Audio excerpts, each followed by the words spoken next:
മീഡിയാടെക് Dimensity 8450 എന്ന പുതിയൊരു processor ഇപ്പം അനൗൺസ് ചെയ്തിട്ടുണ്ട്. ഇപ്പം ഈ ഒരു വീഡിയോയിൽ നമ്മൾ നോക്കാൻ പോകുന്നത് മീഡിയാടെക് ഡിമെൻസിറ്റി 8450 എന്നുള്ള പ്രോസസ്സറിനെ പറ്റിയിട്ടാണ്.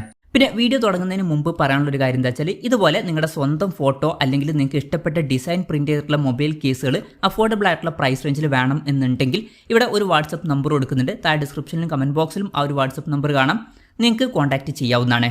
ഇപ്പം നമ്മൾ ആദ്യം ഫീച്ചേഴ്സും കാര്യങ്ങളൊക്കെ നോക്കുകയാണെന്നുണ്ടെങ്കിൽ ഇത് TSMCയുടെ 4nm പ്രോസസ്സറാണ്, ഒക്ടാകോർ പ്രോസസ്സറാണ്, അതായത് 8 കോറുകൾ വരുന്നുണ്ട്.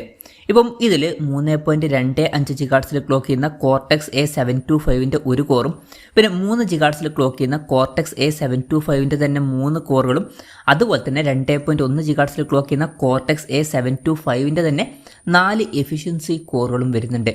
അപ്പം എല്ലാ കോറുകളും കോർട്ടെക്സ് A725ൻ്റെ കോറുകളാണ്. പിന്നെ GPUയുടെ കാര്യത്തിൽ മാലി G720 MC7 GPU ആണ് വരുന്നത്. അപ്പോൾ ഇതിൽ മീഡിയാടെക് ഡിമെൻസിറ്റി 8350 എന്ന പ്രോസസ്സറിനേക്കാളൊക്കെ ബെറ്റർ ആയിട്ടുള്ള ഒരു GPU കാര്യങ്ങളൊക്കെ വരുന്നതായിരിക്കും. അതായിട്ട് കമ്പയർ ചെയ്യുമ്പോൾ 24% ബെറ്റർ ആയിട്ടുള്ള GPU പെർഫോമൻസ് ഒക്കെ ഇതിൽ ലഭിക്കുന്നതായിരിക്കും.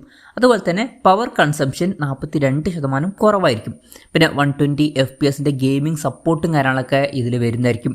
പിന്നെ ഇതിൽ LPDDR5Xൻ്റെ റാം സപ്പോർട്ട് ചെയ്യുന്നതായിരിക്കും. ഇതിൻ്റെ ക്ലോക്ക് സ്പീഡ് 8533 MHz വരെ എത്തുന്നതായിരിക്കും. UFS 4.0 സ്റ്റോറേജ് ടൈപ്പ് ഇതിൽ സപ്പോർട്ട് ചെയ്യും. പിന്നെ ആൻതൂത്തിൻ്റെ കാര്യം പറയുകയാണെന്നുണ്ടെങ്കിൽ ആൻതൂത്ത് സ്കോർ ഏകദേശം 16,75,000 റേഞ്ചിലൊക്കെ എത്തുന്നതായിരിക്കും. അപ്പോൾ നല്ലൊരു ആൻതൂത്ത് സ്കോറൊക്കെ ഇതിൽ വരുന്നതായിരിക്കും. പിന്നെ NPUയുടെ കാര്യത്തിൽ 880 എന്നുള്ള NPU ആണ് ഇതിൽ വരുന്നത്. പിന്നെ പല ഓൺ ഡിവൈസ് AI ഫീച്ചേഴ്സും ഇതിൽ സപ്പോർട്ട് ചെയ്യുന്നതായിരിക്കും. ഡിസ്പ്ലേയുടെ കാര്യത്തിൽ WQHD+ ഡിസ്പ്ലേ വരെ ഇതിൽ സപ്പോർട്ട് ചെയ്യുന്നതായിരിക്കും. ഇതാണെന്നുണ്ടെങ്കിൽ 144 Hz റിഫ്രഷ് റേറ്റ് വരെ ഇതിൽ സപ്പോർട്ട് ചെയ്യും.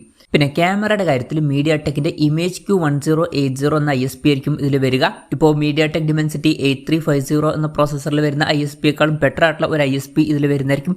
പിന്നെ ക്യാമറയുടെ കാര്യത്തിൽ 320 MP ക്യാമറ സെൻസർ വരെ ഇതിൽ സപ്പോർട്ട് ചെയ്യുന്നതായിരിക്കും. പിന്നെ 32 MP ട്രിപ്പിൾ ക്യാമറ സെറ്റപ്പും ഇതിൽ സപ്പോർട്ട് ചെയ്യും. ബ്ലൂടൂത്ത് 5.4ൻ്റെ സപ്പോർട്ട് ഇതിൽ വരുന്നുണ്ട്. പിന്നെ Wi-Fi 6ൻ്റെ സപ്പോർട്ട് വരുന്നുണ്ട്. 5G സപ്പോർട്ടൊക്കെ ഉണ്ട്. ഇപ്പം 5G സ്പീഡ് 5.17 GB/s വരെ എത്തുന്നതായിരിക്കും.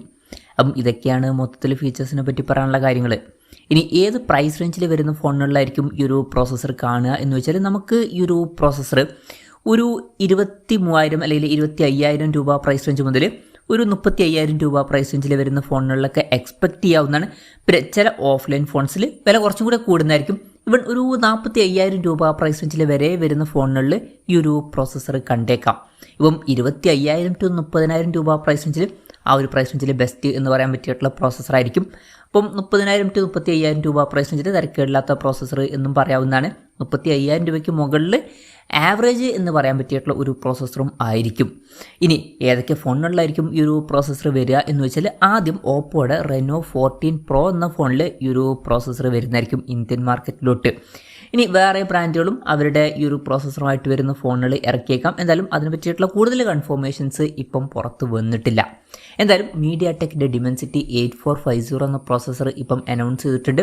ചില അപ്ഡേറ്റ്സും കാര്യങ്ങളൊക്കെ ഇതിലുണ്ട് എന്ന് തന്നെ പറയാവുന്നതാണ്. എന്തായാലും ഈ ഒരു പ്രോസസ്സറിനെ പറ്റിയിട്ടുള്ള നിങ്ങളുടെ അഭിപ്രായം ജസ്റ്റ് ഒന്ന് കമൻറ്റ് ചെയ്യുക. അതുപോലെ തന്നെ ഈ ഒരു പ്രോസസ്സറുമായിട്ട് വരുന്ന ഫോണിൽ നിങ്ങൾ ഏത് പ്രൈസിങ്ങിലാണ് എക്സ്പെക്റ്റ് ചെയ്യുന്നത് എന്നുള്ള കാര്യം കൂടി ജസ്റ്റ് ഒന്ന് കമൻറ്റ് ചെയ്യുക.